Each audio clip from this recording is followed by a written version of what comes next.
დაგეგმარება არის მყარი საძირკველი ფუნქციური სივრცის მისაღებად.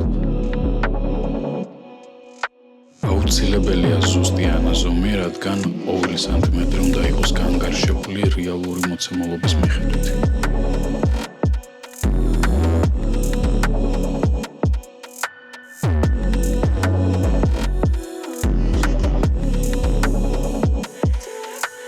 სწორად შედგენილი დაგეგმარებით იქმნება მეტი სივრცის შეგრძნება, ვიდრე ის რეალურად არის.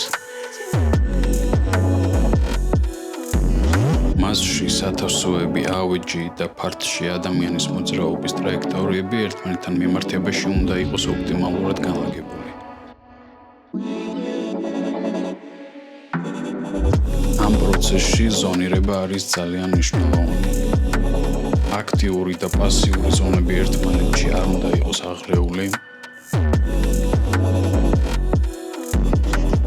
ობიექტები უნდა განთავსდეს ისე და იმ გაბარიტებში, რომ პასუხობდეს ერგონომიულ სტანდარტებს და მათი გამოყენება იყოს მარტივი და შეუფერხებელი. სივრცე, სადაც ადამიანი ცხოვრობს, უნდა ჰკვლიდეს მას სიმშვიდეს, სიმყუდროვესა და კომფორტს. ეს არის სწორი დაგეგმარების ძალა.